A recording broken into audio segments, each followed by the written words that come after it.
ಇವತ್ತು ನಾನು ತುಂಬಾ ಸಿಂಪಲ್ಲಾಗಿ ಒಗ್ಗರಣೆಯನ್ನು ಮಾಡ್ತಾಯಿದ್ದೀನಿ. ಇದು ಹಿಂದಿನ ದಿನ ಉಳಿದಿರೋ ಅನ್ನದಿಂದನೂ ಕೂಡ ಮಾಡಬಹುದು, ಇಲ್ಲಾಂದರೆ ನಾವು ಆವಾಗಿಂದ ಆವಾಗ ಫ್ರೆಶ್ ಆಗಿ ಅನ್ನ ಮಾಡಿಕೊಂಡು ಕೂಡ ಮಾಡಬಹುದು.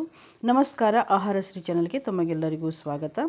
ಹಾಗಿದ್ರೆ ಬನ್ನಿ ಈ ಒಗ್ಗರಣೆಯನ್ನು ಮಾಡೋದು ಹೇಗೆ ಅಂತ ನೋಡೋಣ. ಇಲ್ಲಿ ನಾನು ಗ್ಯಾಸ್ ಮೇಲೆ ಒಂದು ಬಾಣಲೆ ಇಟ್ಕೊಂಡಿದ್ದೀನಿ. ಅದರಲ್ಲಿ ಒಂದು 2 ರಿಂದ 3 ಟೇಬಲ್ ಸ್ಪೂನಷ್ಟು ಕೊಬ್ಬರಿ ಎಣ್ಣೆಯಲ್ಲಿ ನಾನು ಇವತ್ತು ಒಗ್ಗರಣೆಯನ್ನು ಮಾಡ್ತಾಯಿದ್ದೀನಿ. ನೀವು ಯಾವ ಎಣ್ಣೆ ಬೇಕಾದ್ರೂ ತಗೋಬಹುದು.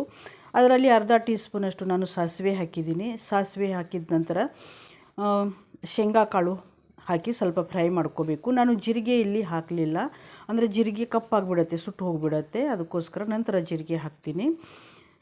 ಈ ಶೇಂಗಾ ಸ್ವಲ್ಪ ಫ್ರೈ ಆದ ನಂತರ ನಾನು ಇಲ್ಲಿ ಜೀರಿಗೆ ಹಾಗೆಯೇ ಇಲ್ಲಿ ನಾನು ಹಸಿ ಶುಂಠಿ 1 ಇಂಚಿನಷ್ಟು ತುರಿದು ಹಾಕಿದ್ದೀನಿ.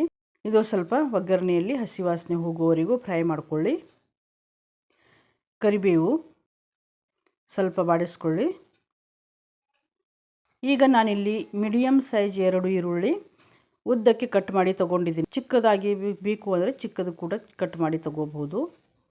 ಹಸಿಮೆಣಸಿನ್ಕಾಯಿ ಒಂದು 2 ರಿಂದ 3 ಹಸಿಮೆಣಸಿನ್ಕಾಯಿ, ನೀವು ಖಾರ ನೋಡಿಕೊಂಡು ಹಾಕ್ಕೊಳ್ಳಿ.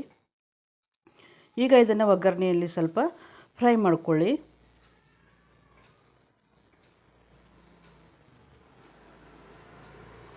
ಈಗ ಅರಿಶಿನ ಹಾಕಿ ಸ್ವಲ್ಪ ಮಿಕ್ಸ್ ಮಾಡಿ.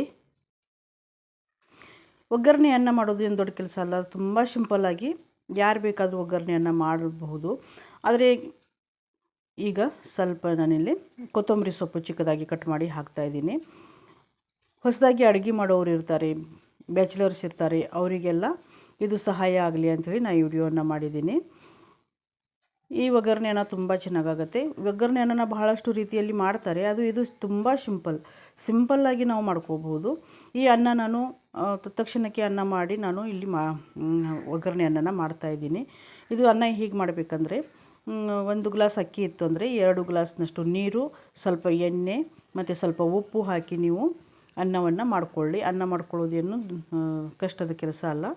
ಇಲ್ಲ ನೀವು ಹಿಂದಿನ ದಿನ ಉಳಿದಿದ್ದ ಅನ್ನ ಇದ್ರೂ ಕೂಡ ಅದರಲ್ಲಿನೂ ಕೂಡ ನೀವು ಒಗ್ಗರಣೆಯನ್ನು ಮಾಡ್ಕೋಬಹುದು.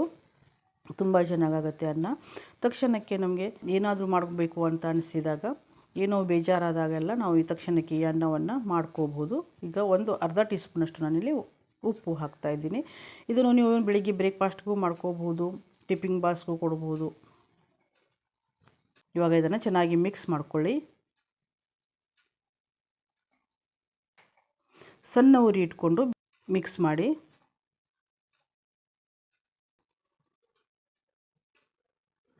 ಇವಾಗ ನೋಡಿ ಇಲ್ಲಿ ಒಂದು 10 ನಿಮಿಷದಲ್ಲಿ ಒಗ್ಗರಣೆಯನ್ನು ಇಲ್ಲಿ ರೆಡಿ ಆಯಿತು. ಈ ವಿಡಿಯೋ ನಿಮಗೆ ಇಷ್ಟ ಆಯಿತು ಅಂದರೆ ಲೈಕ್ ಮಾಡಿ, ನಿಮ್ಮ ಅನಿಸಿಕೆಗಳನ್ನು ಕಮೆಂಟ್ ಮಾಡಿ. ಹಾಗೆಯೇ ಮುಂದೆ ಬರುವ ಮತ್ತಷ್ಟು ವಿಡಿಯೋಗಳಿಗಾಗಿ ಸಬ್ಸ್ಕ್ರೈಬ್ ಮಾಡಿ.